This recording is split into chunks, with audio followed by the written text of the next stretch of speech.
All right, we don't have the music. We don't have the lead-in music, but we do have the Hafeman Bros doing Hafeman Brothers Talking Packers, number 24 today, a little bit different than normal. What we do have is you can see us. Is that exciting or what? Here he is. Look at him. Say hi, Ben, so they can see you. Hey, what's up?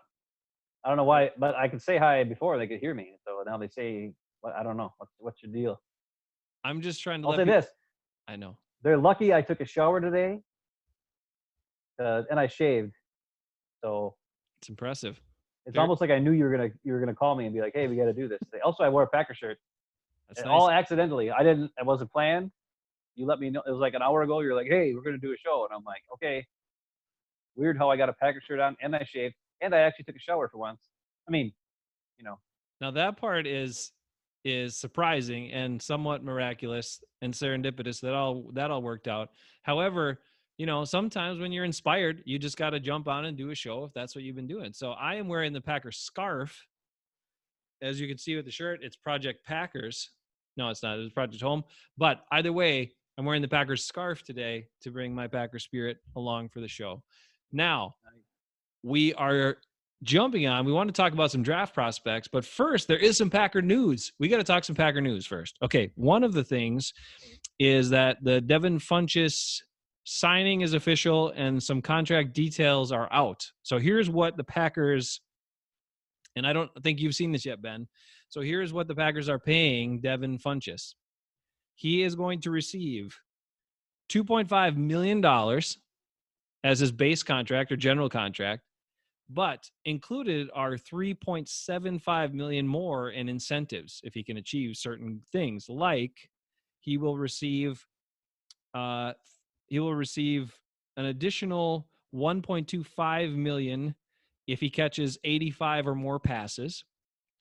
If he gains 1,000 or more receiving yards, he'll earn another $1.25 million. And if he catches 10 or more touchdowns, he'll get that full 3.75 for another 1.25 million. So at least smartly, the Packers have built in some financial incentives for him to perform well. How likely, first of all, react to those numbers and then tell me how likely you think it is he'll achieve any of those bonus numbers, because I don't think it's very likely. I don't think it's very likely based on information from last year's offense because they weren't really passing the ball much other than to Devontae. Devontae didn't even get 1,000 yards. Now he missed, he got injured and missed a bunch of games in there. But if you're telling me they're going to have another guy get 80 some catches and 1,000 yards and 10 touchdowns when Devontae couldn't even get 10 touchdowns and 1,000 yards last year, or I don't know. Now the interesting thing is every one of those stats, if you add all that together, if he does happen to hit those, that would actually be more than the production of Jimmy Graham and Geronimo Allison put together that we talked about on the live show the other day.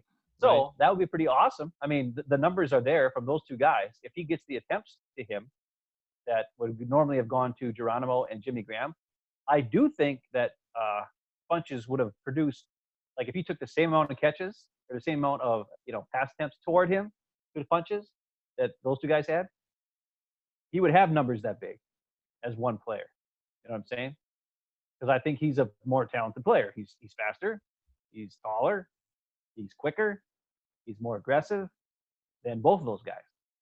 He's not taller than Jimmy Graham, but he's more aggressive. And his only problem is hands. It's always been his problem has been hands. I read something where it said his percentage of caught balls and thrown to his attempted toward him is like 52% in his career. That's not Devontae's good. No, in Devontae's lowest season, when he stunk and everybody was complaining about, when there was like his second year when he was having kind of an off year, dropping balls, Devontae's was like 59%. So in 1 year, in Devontae's worst year, he was still way better than Funch's entire NFL career so far. Yikes. So it's a hands problem with this guy. And as you know, you hate drop passes. It's your least favorite thing in the whole world. It is. It drives me absolutely bonkers. I can tell you don't like this guy. I remember when he came out, I was high on him. I drafted him in fantasy football because I was like, ooh, Devin Funchess. he's going to get single coverage, and because he's got Kelvin Benjamin on the other side taking up double coverage, and Cam Newton, everybody's going to be worried about Cam Newton and all these guys, and and at that time they had Stewart running the ball, and they had two running backs. I can't remember what the other guy's name, D'Angelo Williams or whatever his name was. They had two running backs. They had all, I was like, oh my God, Funchess is going to be one-on-one. He's going to tear up the league. Just watch. And then he did like nothing. So who knows? I'm just glad that it's not a whole ton of money, and I'm glad that it's something where incentives can be built in. So if he doesn't A, learn the offense, and then B, earn Rodgers' trust, the money investment is not going to be a big hit to the team. So that's cool. I like that. Yeah, smartly, I think that was part of it in terms of what they set up.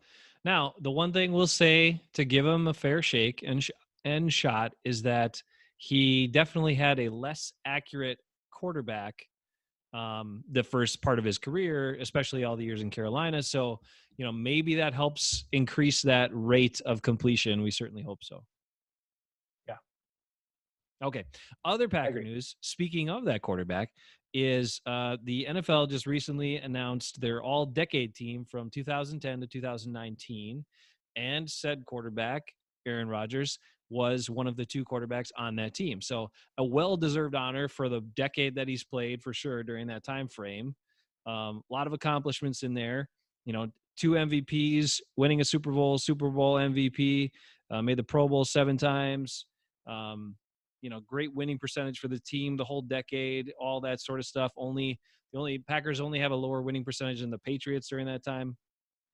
So Aaron Rodgers, well-deserved. What do you say? Yeah. I mean, it's awesome that they have two, because if they wouldn't have two, then he might not have made it, because obviously Tom Brady's going to win everything. It's something that he deserves, like you said. And,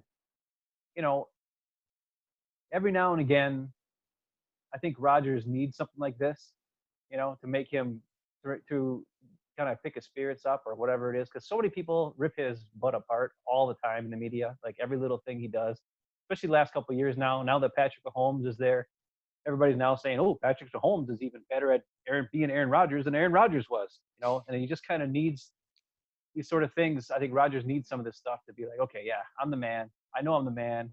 Let's go out there and get it done. So, yeah, I'm cool with that. And Tom Brady, obviously, he's good. Yeah, I mean, the one thing I'll say about Rodgers too is that he's been, those NFL top 100s where the players vote on them. He's been slighted by the players' votes way too many times. Like I mean, look, yes, I'm a Packers fan. Yes, I'm a huge Rodgers fan. But when you look at his placement on that list a number of times, and the fact that he was only number one on that list once, or was he not even number one, because that year following like his best year, I think J.J. Watt had that crazy year. Yeah, there's one year where J.J. Watt got it. Yeah, and it was just kind of like. And he was number two, and it was like that was crazy. But then Tom Brady can be number one all these times, or you have these other guys in front of Rodgers, other quarterbacks in front of him that have just started to accomplish something, and it's such a victim of the moment people are in, and not recognizing like, hey, this guy's been doing this at a really high level for a long time, and he needs to be up there on that list. But some of these players, I don't get where their votes are at. Anyway, I know that bothers him. It bothers me for him. But I also think, that becomes hard, because that's your peers, right? That's players in the league. And they're showing you that they think, oh, Carson Wentz should be ranked higher than you. Come on, man. Come on. So get me involved. Well, the other thing is the MVPs. I mean, Cam Newton won the MVP when Aaron Rodgers should have won it. And what is Cam Newton now? His own team doesn't even want him. They can't even give him away to somebody. Cam Newton. The other guy, Matt Ryan, had one good year, one lucky year, and somehow he got MVP over. And who was second, of course? Aaron Rodgers that year. Should have been number one again. Rodgers should have 4 MVPs in the decade. He should.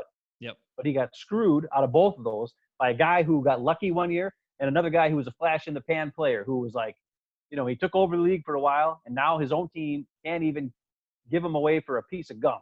I mean, come on. Yeah, and Rodgers deserves it all. Sorry, I didn't mean to jump. And the other part is, like you and I have mentioned this before, that year that Cam Newton won it, the whole argument around that was they're talking about his total touchdowns with the rushing touchdowns and all of that.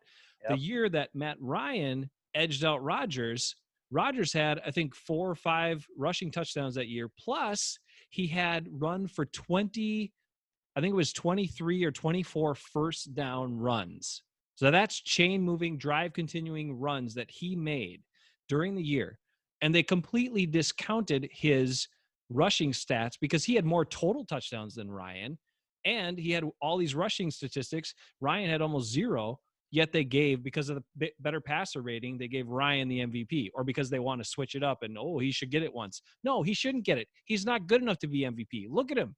Look at him, what he's done the years before and the years after. He's a fine, okay NFL quarterback, but he's not an MVP. Same as Cam Newton. It's The worst garbage. part was it was the year after. Like the year that they gave to Cam Newton, they used that as their their idea of like, or their to justify giving Cam Newton the award. And the very next year, Aaron Rodgers does the exact same thing Cam Newton did, and they don't let him get those rushing stats. And they compared the passing stats, and Ryan's stats were a little bit higher because he's got Julio freaking Jones, and he had Freeman out of the backfield, and all these guys were all over the place, and Rodgers had Jordy. I mean, come on. Come on. They had no running back. He had no tight ends. Richie Rodgers, I love Richie Rodgers, but he wasn't a game threat. He had one awesome catch his whole career, and it was the awesomest catch ever, but it was one awesome catch. I mean, Richie it's Rodgers good. It's good. Richie Rodgers had great hands, and he could box out on a basketball court like nobody else. Yes, he could, because he had a very, very large lower body. He used it to his advantage. All right, so he wasn't a game breaker. No, not at all. Okay, so going through just to look at this now, we talked to us about this a little bit. There are different players. You can see the whole list of who made the all-decade team and all that stuff along with Aaron Rodgers. But the weird part is Aaron Rodgers is the only Packer to make this 2010 to 2019 all-decade team, and that doesn't seem right based on someone else's career during that time. You were saying. Well, he's not the only. I mean, Julius Peppers made it as a quasi Packer. He was a Packer for 3 or 4 years or whatever. But that was at the end of his career, and to be honest, like, I don't know how Peppers made the list based on his stats from 2010 to 2019.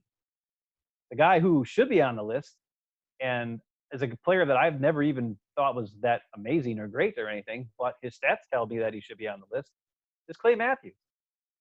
I mean, his entire career spans that decade. He was a dominant player during that decade for almost every year from 2010 to 2019. He won a Super Bowl in that decade.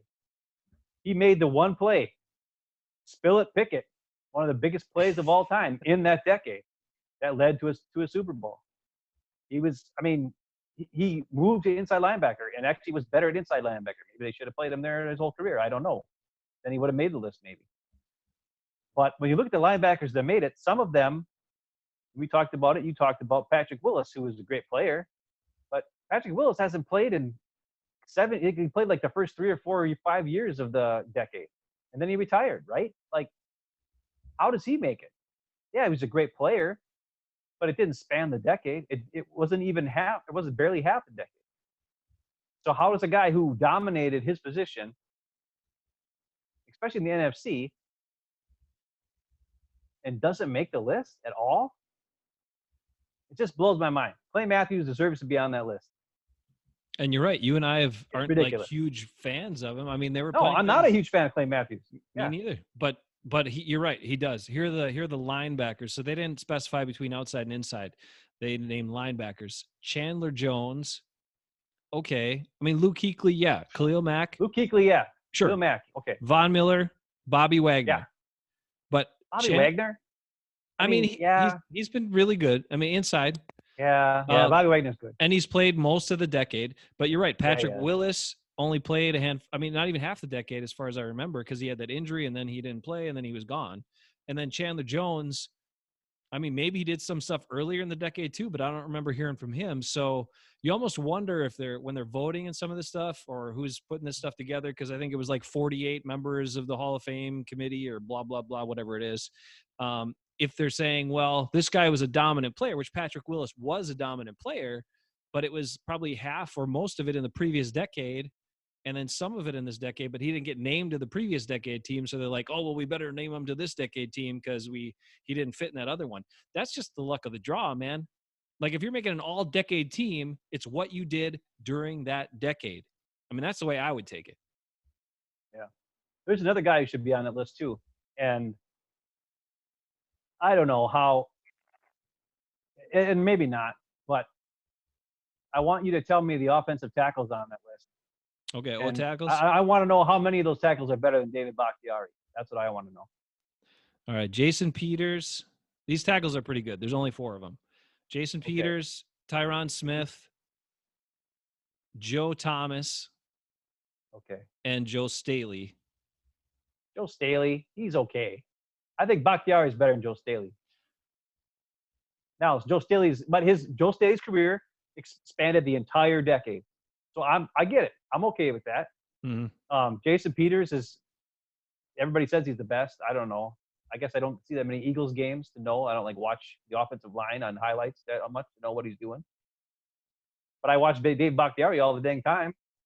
And none of those guys that are mentioned there were freaking 4th, 5th round picks or whatever Bakhtiari was. Those guys are all 1st round picks. Right. So that's the other thing too.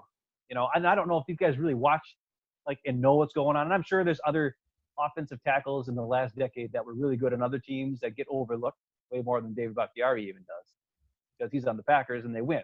So, but it's just one of those things where I think Bakhtiari is a good enough player that, he could have possibly maybe been on there, but not compared to like you said, if you got Peters and Joe Thomas. Okay, yeah, those guys are awesome. No, I mean, Joe Thomas, crazy, right? One of the craziest things ever. Yeah. Didn't miss a single snap. Yeah, for like nothing. 10 years or so. That's that's totally. So I get it. I guess I get that. Yeah. And to be honest, I can't think of any other Packers that could have made the all-decade team. To be quite honest, Jordy was great, but I don't think he's a top 6 wide receiver of the decade. And so I don't think Jordy could have made it. And on defense, really, they don't have anybody. They've never had a playmaker on defense. Yeah. I mean, the last Clay's the only one. The previous decade, what's interesting to note, the previous decade list included 2 Packers, and it was Charles Woodson and Darren Sharper. And those are the only 2 Packers from the Darren Sharper from the 2000 to 2009. Now, remember, Darren Sharper played with the Vikings for a while too during that decade, not just the Packers. So he still did stuff with the Vikings over there. So he was a productive player and he made a lot of splash plays. So that's what they look for. A lot of these things, splash plays. I mean, not O-line and D tackle. You don't worry so much about that, but. Did you see that there was one player who made the list twice at 2 different positions? Yeah, I don't get that either. And I don't get why he made it. Like Darren Sproles. What? Darren Sproles is awesome. I mean, he's awesome, but compared to, you tell me there's not other guys that are more deserving that do some crazy stuff on their teams? I don't know. Darren Sproles, he's awesome. If there's one guy who deserved to have his name on there twice, it's Darren Sproles. I'll tell you that. Okay. All right. He's just cool. He's a cool little dude. We'll give it to you. But yeah, he made it as like flex, whatever that is. It's like a half running back, half wide receiver, and then he also made it as like punt returner or something like that. Yep. Yeah. I thought that was interesting. I have issues with this defensive end group, but off the top of my head, I should have researched. It's Calais Campbell, Cameron Jordan, Peppers, and J.J. Watt. And I love J.J. Watt. He's a dominant player when healthy, but how much has he missed? How much time has he missed? And on top of that, but he was defensive player of the year. If you're a defensive player of the year, you're going to make the list. He's a monster. I get it. He's a monster, but he has missed a lot of football in the last, 3 years of this decade. So anyway, but people that vote for this stuff love him. Yeah, he's a great humanitarian. He's a great guy. Love him. Former Badger. Yeah, he's from Wisconsin. Let's go, dude. I'm just trying to be fair here. I'm trying to show people, hey, that just because I love the Badgers in Wisconsin, I don't have bias when I look at lists and stuff like this. Okay. We're done with all that stuff now. Hey, done with the Packer news. That's the Packer news. Okay. I got a Packer news. Go ahead. What do you got? You had breaking news on Brews and Bros this past Friday with the Blake Martinez comments and all that stuff that I did not know about. And that was that was 3 days old. Oh, okay. Well, it's breaking news to me. So. Oh, okay. All right. What do you got? Have you looked it up since then? to see what he actually said? No, I was too busy with Oh, well, he other. pretty much said what I said, so that's fine. Okay. All right, here's my. I got a news story here. So I was watching Simpsons, and it's probably old. I think this came out like in January, so it's old. So it's not really breaking news, but it's something I just noticed. So they ranked NFL Network ranked top 25 rookies of 2019, and out of the top 25 rookies, the Packers have one player on the list. Can you tell me who that player is? Hmm. Hmm? Hmm? Hmm? Hmm? One rookie. One rookie on the Packers made the top 25 rookies of 2019. I'm trying to think of the rookies that actually played other than the first two picks. I guess Darnell Savage. I guess. Not that he was great. Nope. No. You're missing the guy who saved us. Oh, The starter went down. Rashawn Gary. Oh no, I'm sorry. No, Why am I missing? Oh yeah, Jenkins, yeah, yeah, Elton yeah. Jenkins. Elton Jenkins. He should be on there. He is El, very good. right. He was number 18 out of 25. So you're talking a second round pick the Packers got Come on. at pick.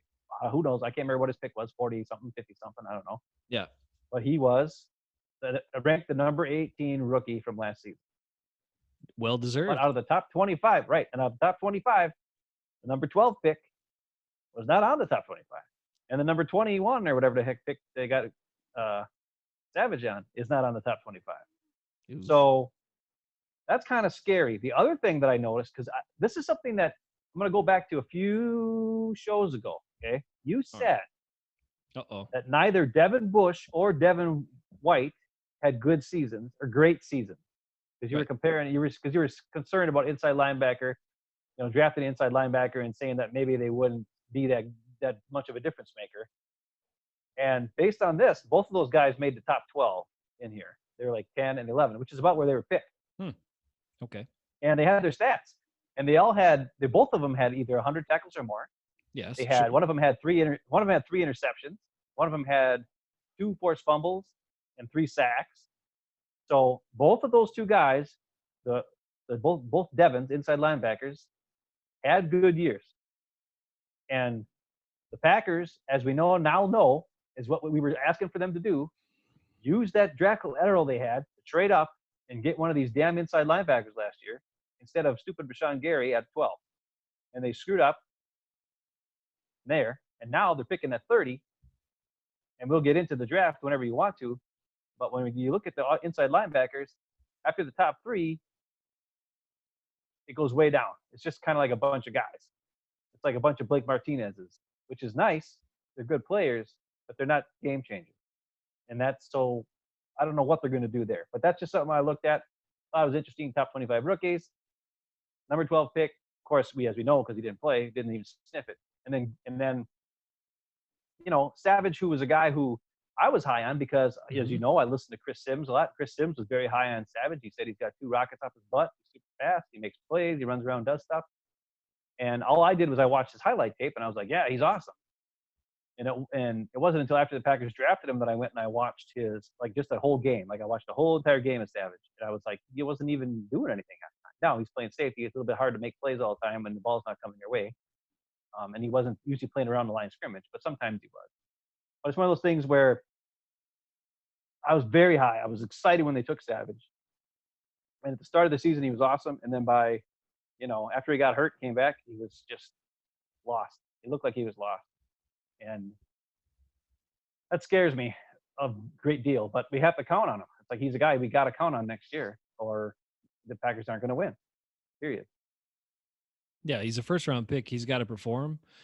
He's got to be good. The thing. Okay, I remember you telling me about him, how excited you were, and I remember Chris Sims talking about it and all that too. And I was like, okay, well, wow. I mean, this guy must be really good. But I was thinking, I'm like, okay, you're not at a football powerhouse program.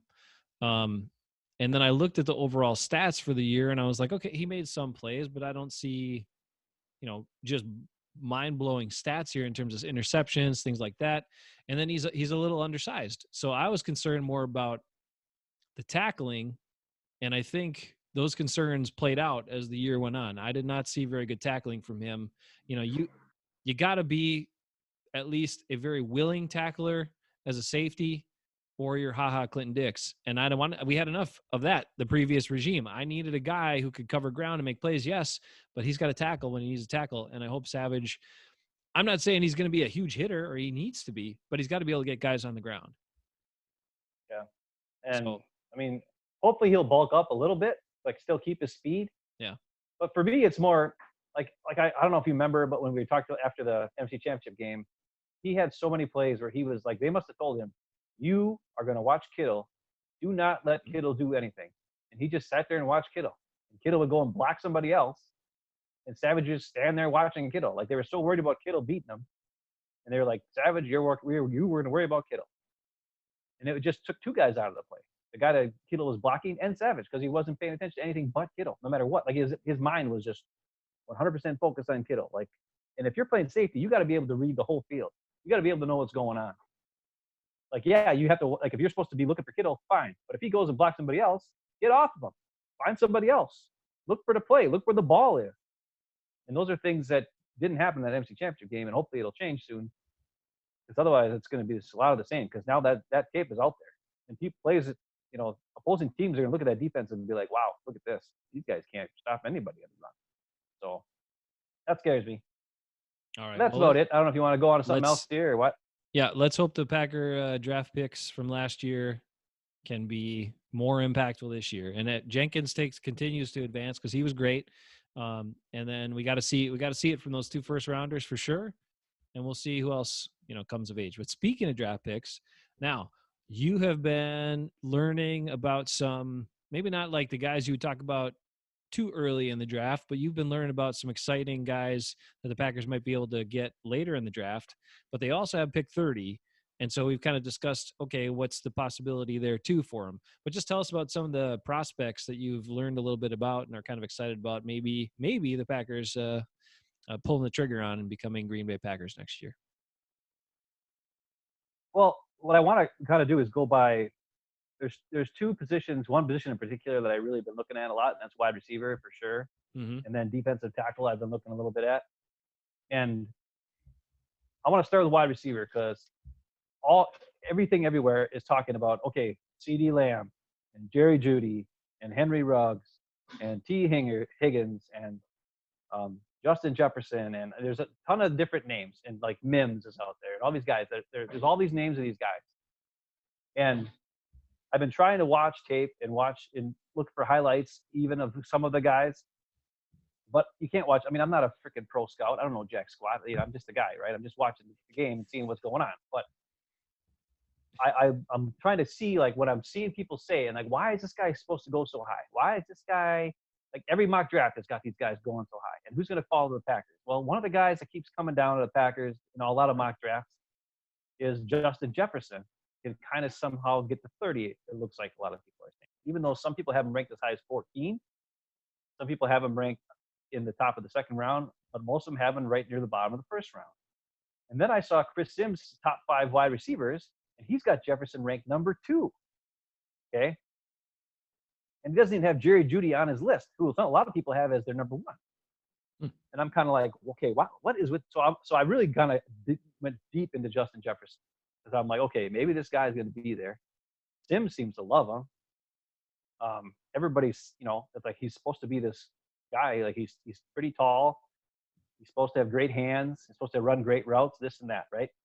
This is what Sims said about him in his thing. He's 6'1", 202. So he's not really that tall. He's Devontae Adams' size. He's not even as heavy as Devontae. He's kind of skinny looking, to be honest. Mm-hmm. But Chris Sims says he's good on 50-50 balls. He's got quickness. And he breaks tackles. He's got great hands. His route running is exceptional. He's used to playing in the slot. And he creates separation. That's what Chris Sims said, okay? So I watched the highlight film, and yeah, I'm seeing some of those things, but I'm not really seeing all of them. So then I watched 2 games. I watched the, whatever the title game for the conference he's in, whatever the heck. I don't know much about college freaking football. I just watched the highlights, so I don't know. But I watched that, and then I watched another game earlier in the year, okay? The other thing Sims says, he says that Justin Jefferson was the number 1 option on a lot of plays. Okay, that's what he said. Now Jefferson had 111 catches this year, and he had 18 touchdowns. So the numbers are telling you, holy crap, this guy gets the ball a lot, right? He must be the number 1 option because he's got so many catches. All right, I watched 2 games. I'm telling you right now, he was not the number one option. There is no way he was the number one option.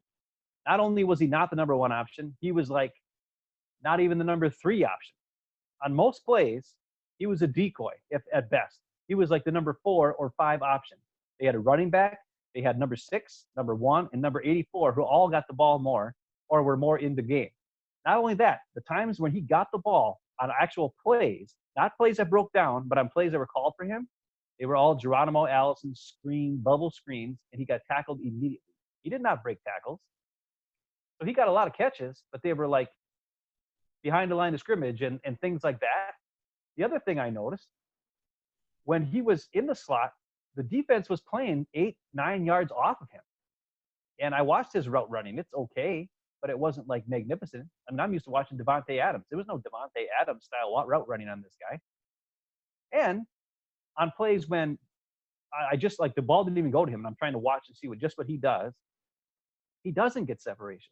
Even though he's got a 9-yard cushion on the guy stays with him. By the time he gets to 15 yards downfield on a fly route, he's still covered. When he does an out route, sometimes he's open. So I don't agree with any of that stuff. He does have good hands, and he's good at 50-50 balls. Yes. There was a couple plays. There's one play where a guy came and he like stiff armed him. He caught it, turned around, stiff armed him, and ran. That was awesome. And there's another play where Joe Burrow ran around and then just threw it up as far as he could, like 50-yard bomb, and there was nobody within 15 yards of him, and he caught it, ran it for touchdown. But most of his catches are behind the line of scrimmage, or they're 50-50 ball. It's not because he was running great routes to get open. So I'm going to say this now. Maybe I'm wrong. I mean, I'm not a scout. I'm not a guy who knows that much. I'm not high on Justin Jefferson. I don't think he's a first-round pick. I don't think he's a number 30 pick. I don't think he's as good as – he looks like Geronimo Allison to me. He looks like Geronimo with good hands. That's what he looks like. He's not that fast. He's not that quick. He doesn't really break tackles. Like, I don't see any of that out of him. So if they take Justin Jefferson, I will be disappointed. That's all I'm going to say. Well, you've already said, you don't think they need to grab a wide receiver in the first round. There's other options later. Well, I'll tell you about that. I mean, there's one guy, Henry Ruggs. Henry Ruggs, when you watch his game tape, he's a guy who, yes, he makes plays. He runs fast. He's quick as crap. He catches the ball and he's gone. Like, people can't catch him. And he played on a huge team, right? That's the other thing with Justin Jefferson. He had a bunch of guys on his team. And he still couldn't. I mean, yeah, he had 111 catches, but he was like, there's so many times where he was not the main option. That's the other thing, too, I watched. Joe Burrow, the number 1 pick overall. I'm watching these games. Dude, he's a good passer. He's very accurate. Don't get me wrong. Like, he's a very good passer. But every single play that LSU ran, dude, was in the shotgun. And every one of them was like one of those fake handoff. Like, it could be a run, but it couldn't be a run. Like, they did it every time, whether it was a run pass option or not, or whether it was just a play action play, and then it was going to be a pass, no matter what was called. And it was also, how in college where they call 2 plays, right? And they all kind of look at the sidelines to see what the coach decides to do after he sees the defensive line up. That's what they do every time. So Joe Burrow and the whole offense just looks over there, and the coach is telling them, "Oh, it's not the run, do the pass," and they all know what to do. That's your number 1 pick, Joe Burrow? No. And too many times he could pass the ball. He's too afraid. He just runs around like a ding dong. I mean, I don't get it. I don't see him as number 1 pick. No, he's not that good. Tua's better, but Tua's hurt all the time. Herbert, that's the guy from Oregon. Woo-hoo-hoo. Oh, he's good. That guy I'll take. That's besides the point. We're getting off wide receivers. Anyway, all right. The other guys. Okay, so back to what I was saying with those guys. And then CD Lamb, he's not going to be there. He's going to be gone.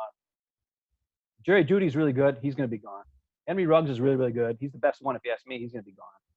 A lot of these other guys, Mims, Higgins, they're not like – people are comparing this to the 2014 draft that had, it had Devontae, it had DeAndre Hopkins, it had all these guys that were like really, really, really good, right? None of these guys are that dynamic. They're not. Like, all these guys, they say they're going to fall to us, the Sims and Rager and all these guys, they're not worth taking at 30. Not a single one of them. I'm telling you.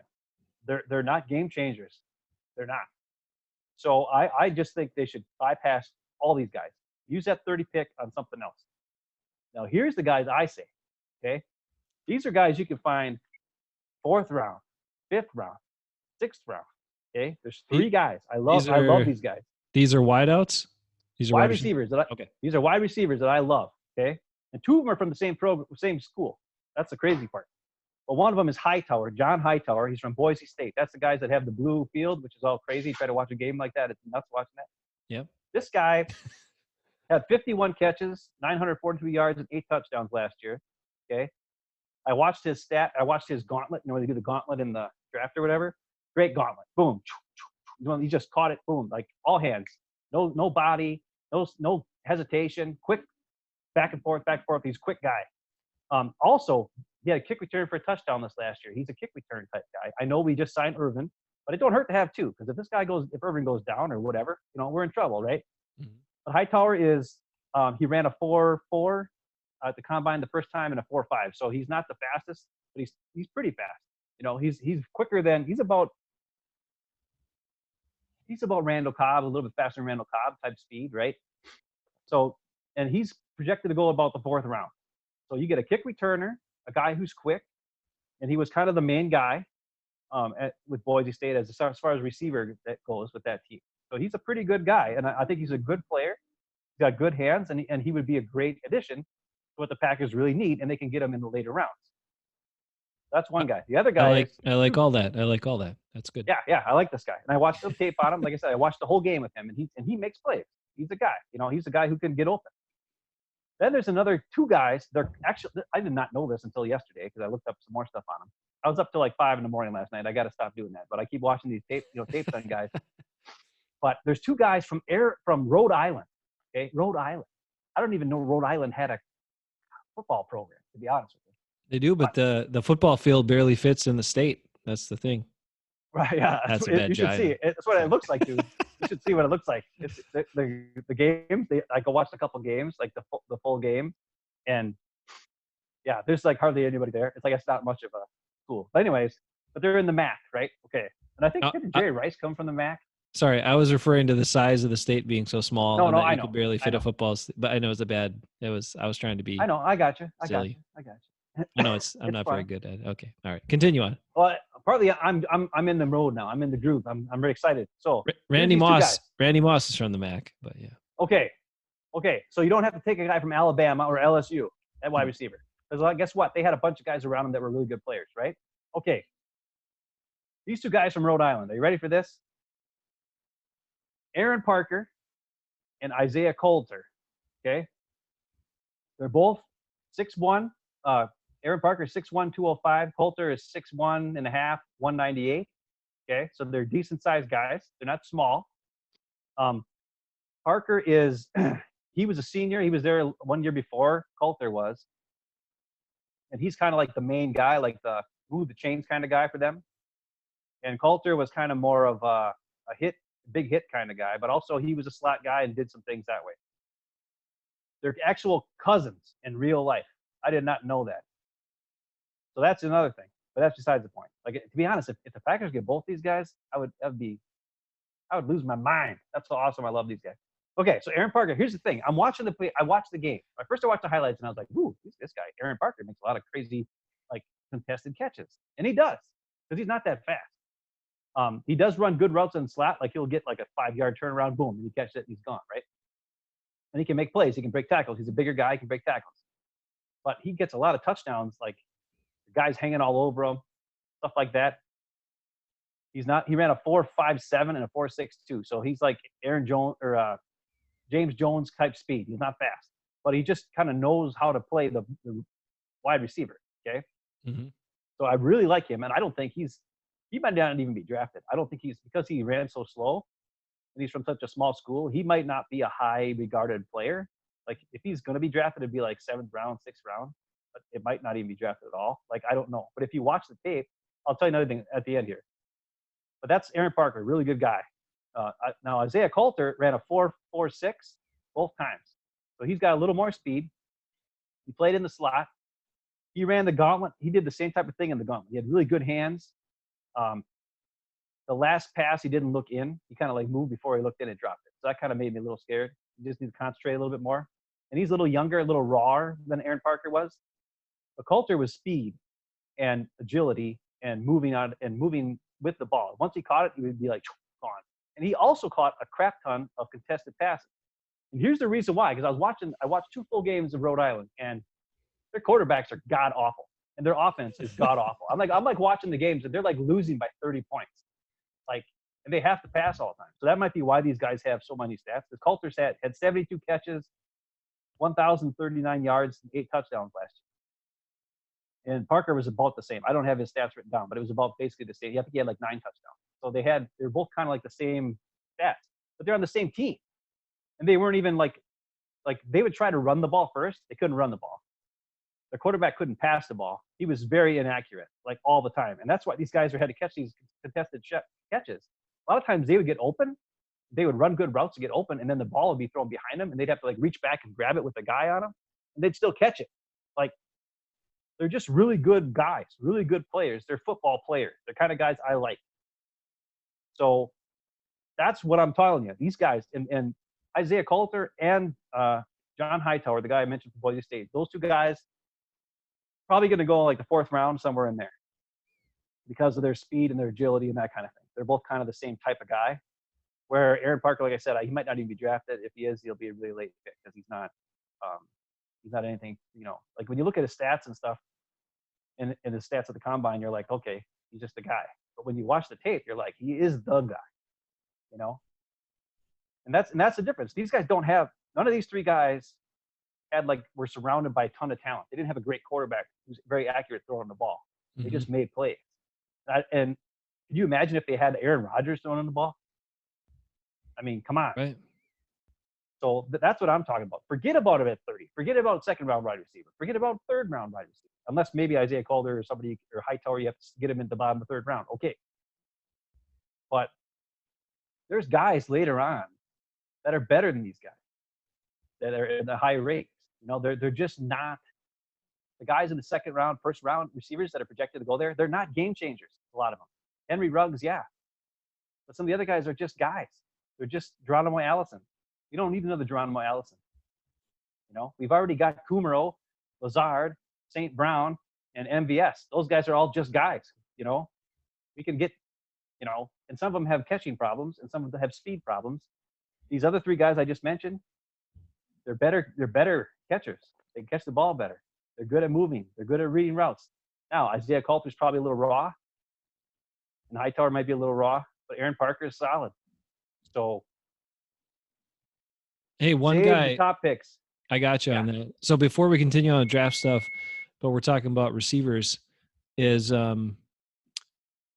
did you get a chance to look into Reggie Begelton? Now, remember, the Packers made that futures move for the CFL receiver, Reggie Begelton. So he is a Packer player for this upcoming season.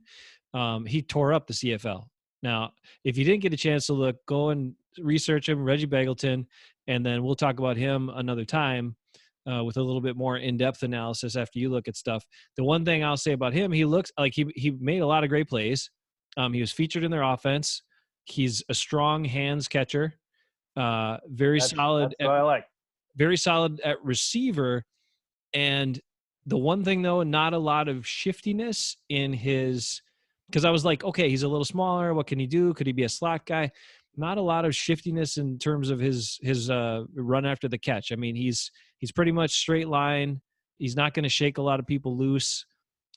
So that was kind of my early analysis of him. But you should take a look, and we can visit him too as we get closer to the draft, as we talk about wide receivers, because he is a wide receiver the Packers have. He's been very productive in a football league. It was a Canadian football league. And he's going to be a guy competing against anybody they bring in. So Reggie Begelton, check him out if you haven't yet. There's one more guy I was going to mention. also- I forgot to mention. Chase Claypool from Notre Dame is like a monster. And he might be like, he's projected to go anywhere from the end of the 1st round to the end of the 2nd round. Like, some people don't have very high grades on him. Some people have great high grades on him. And he's kind of like if you took your Michael Finley and gave him some hands and some want to, like he actually tried. Right. That's what this guy is. So he could be humongously awesome. He's a really big wide receiver, And not only that, he played on special teams. He was like their main gunner guy. He was like their best tackler on special teams, Hmm. and he did it all the way through until he's a senior. So Chase Wow. Claypool is another guy, but he's more first round. He'll probably be there at 30. And if the Packers took him at 30, I'd be like, okay, he's awesome. But but he's like a big body. He's like 6'4", 230. He ran under 4'4". He was like a 4.38 or something at the combine. So he's super fast, super big, super monster. So that's another guy.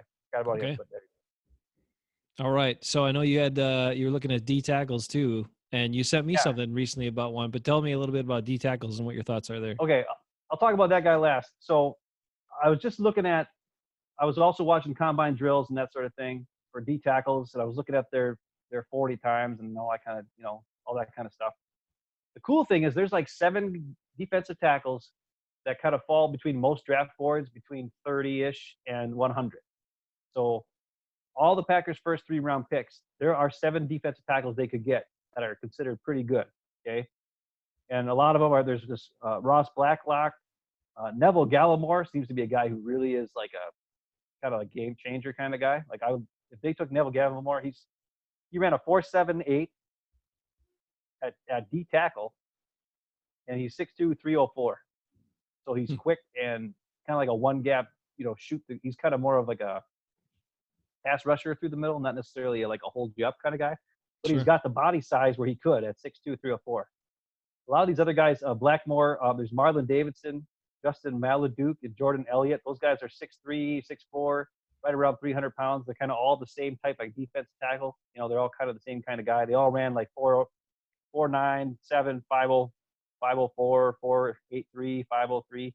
Justin Maladuke was a 4.83, so he might be a little bit faster, but he's a little bit undersized. He's like 293, as opposed to the other guys were 305, a little bit heavier.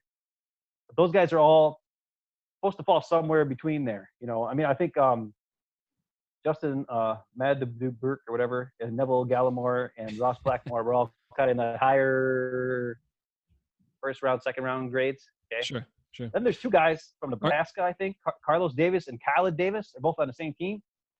Those guys were like super quick and agile and attacked. They look good too. And they're kind of like second round, third round picks at defensive tackle.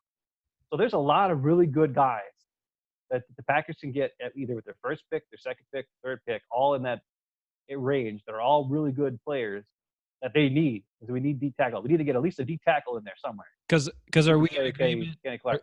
are we in agreement, and also hopefully you listening in agreement that the Packers need to draft a starting defensive tackle this year Yeah. because they don't have Well, they one. got to.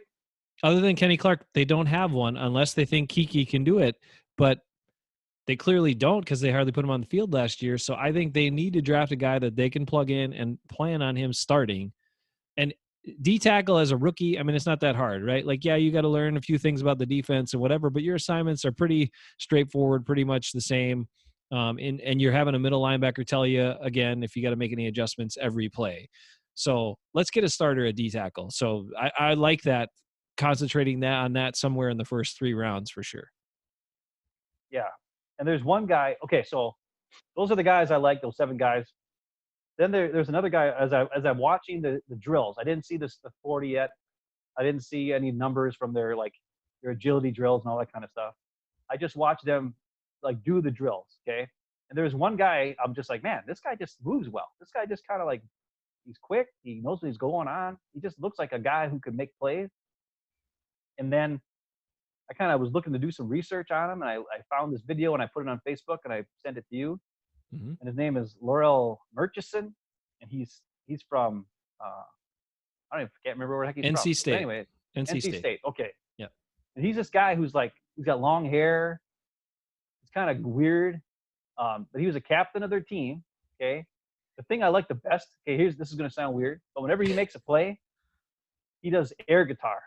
So I like that because I'm a guitar player. So he does air guitar whenever he makes a play. That's what he does. And there's a couple of the highlights where he make a play and then he starts running to the sideline and his head coach is doing the air guitar to him, right back to him. It's kind of weird. But he seems like kind of a character, you know what I mean? Like a guy who's kind of like a good, like he'd fit in with, like, make guys laugh and kind of like get along with everybody. he ran a 5.05 at the combine, which isn't slow. I mean, it's for a D tackle, it's pretty decent. He's the slowest out of all the guys I've mentioned, though, just so you know so far. And I kind of want to know like where is he supposed to be drafted? And one of the guys I used to work with said he was supposed to be drafted at like fifth round or fourth round or something. I'm like, wow, really? Because I feel like he had really good agility and he kind of had looks like a good size to him. He had a really good lower body to him, like he wouldn't be moved, kind of like like Mike Daniels would kind of hold his ground and that kind of stuff. Well, good So technique too. In I was watching that video you sent, and a yeah, couple talk what you saw in the video. yeah, a couple of things that jump out. These guys, the two guys in this video that have been circulated around called "Tape Don't Lie," again, Laurel Murchison from NC State, was that he has very good technique, and he does. He's able to get his pad level low, stay low to win at the line of scrimmage a lot of times. And then the other part is, well, two parts. The other big technique part was he had a really good ability to bend his body and kind of turn. And if you've ever played defensive line or whatever, which I know you don't believe it, but I did, your coaches will tell you at some point you have to get skinny.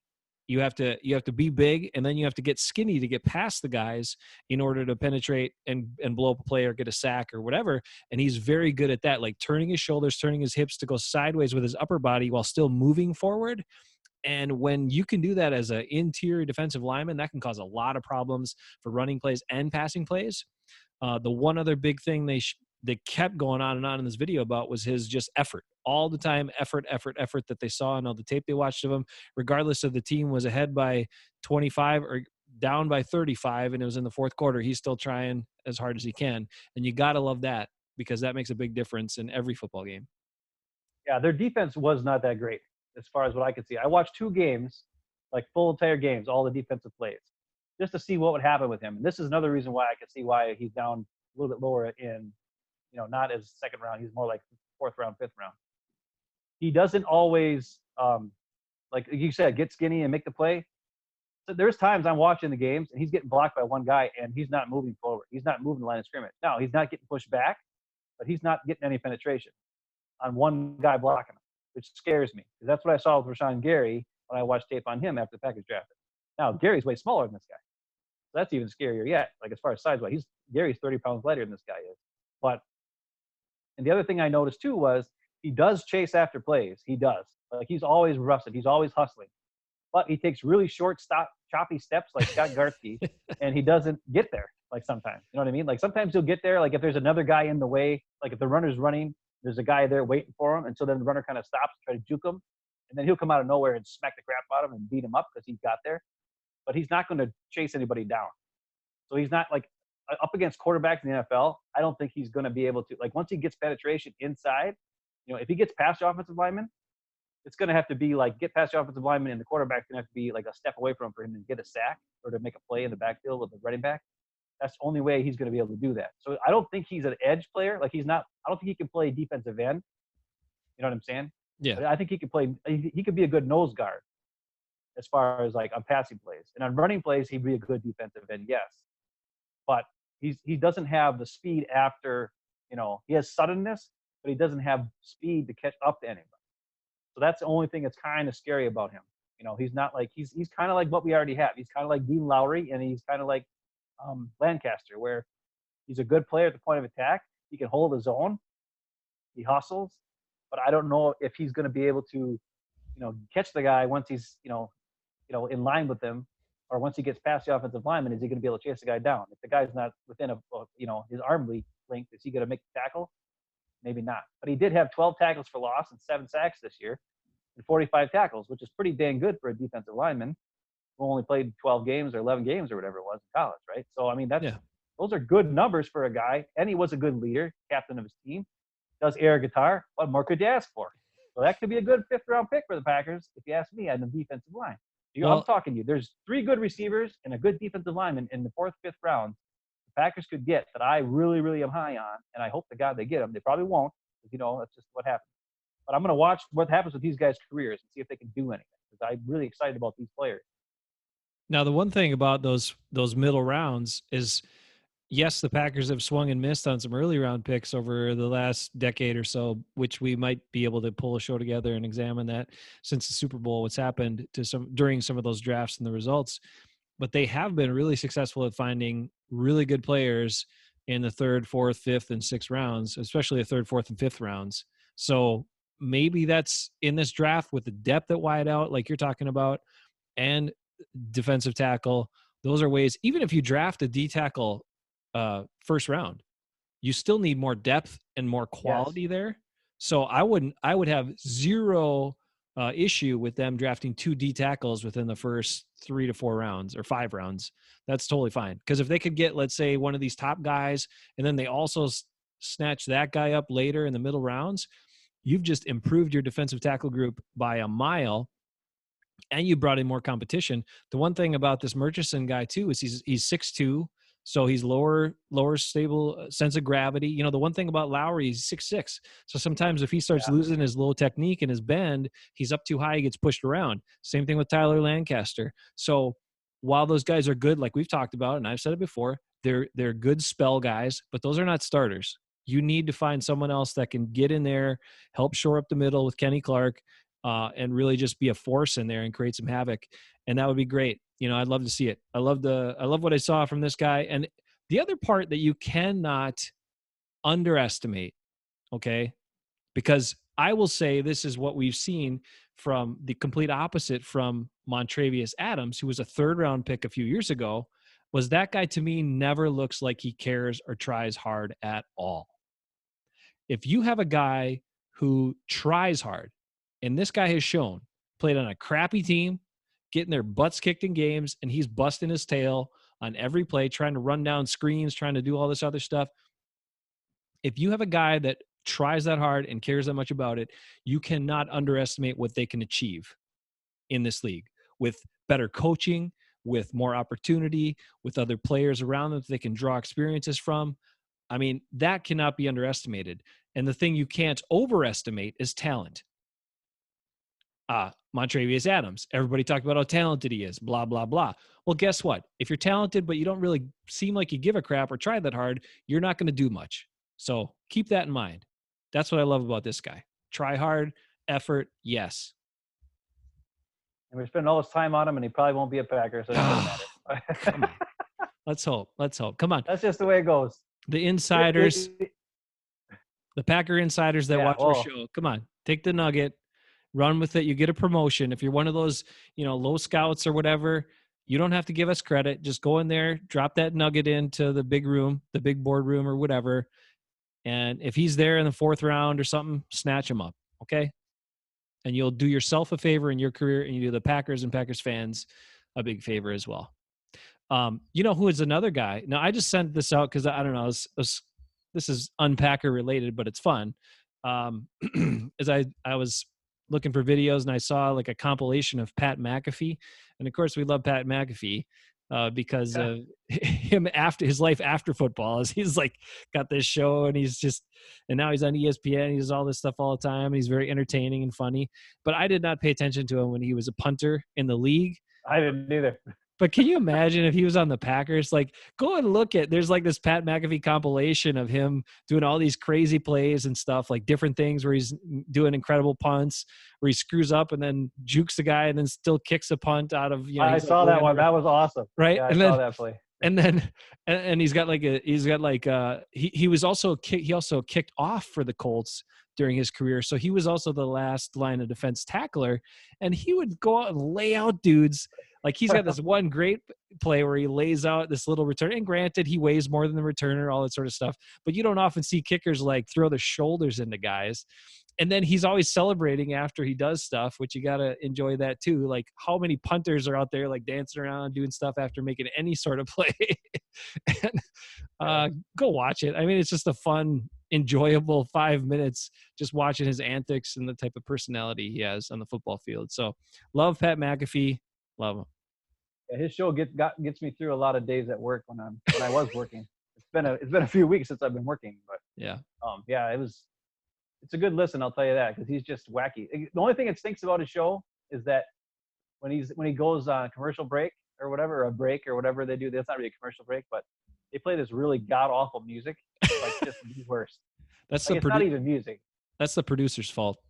You know Yeah, that. but it's not even music. It's like it's like one of those. It's kind of like the music I put on my Ben's top tens video. It's just some crap I found on the computer. Just to kind of kill time, kind of thing. That's what Nice. it is. It's not. It's not good. It's not good. They That need made, to up their music. I thought your music was just fine on your video. You did a great job, and I was Yeah, like, wow, it was fine. Ben's really upping the quality level here by putting music bed under his whole presentation. I'm like, what am I now? I'm going to be expected to be more professional on Hafen Brothers. I don't know, but you're setting a new standard for us, and I'm not sure that I like it. Yeah, it wasn't that good, dude. It's fine. We're good. I did have to do a lot of editing though. Holy, well, not that bad. Just I had to cut each one down and put those little fingers in the middle and whatever. Yeah, yeah.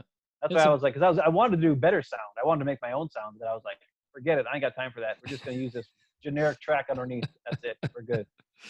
oh man, I don't know if there's anything else we missed, but I think we got it covered for today. In terms Yeah, we're of good. draft picks, that gives you a little nugget. Check into some of those players, see what you think, and remember to comment, subscribe as well. But let us know about your comments. What do you think about some of those players for the Packers? Is it something you hope the team goes for?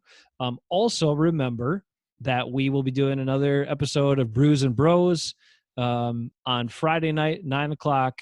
You can hop on the live chat with us. It's kind of like this, but a little more relaxed. We're trying to enjoy a beverage and a drink and some company, and we got a bunch of people chatting so that we get distracted a lot because a lot of people plug in some things. Ben's trying to make a point, and I'm reading all the comments, and then I got to interrupt him to, bring up some snide remark somebody that we went to college with or somebody else brings up. So it's fun, and I will tell you as a little teaser for Friday night, I have a great story about my mom that we're gonna bring out on Friday night. Talked to her on the phone last night, learned something that I didn't know previously, and it's pretty funny once you hear it. So we'll bring that out Friday night as well during Brews and Bros live on our YouTube channel at 9 p.m. Central Time, Central, for our West Coast listeners, and Is mom okay with that story getting out? Like I Oh don't yeah, know what it is, but yeah, okay. yeah. It's not incriminating or damaging. It's totally mom, and it's a shocking thing that you will learn that the premise of it. You're just like,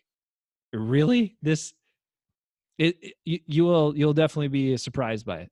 Well, you won't, Ben, but other people will be like, Oh, what? okay.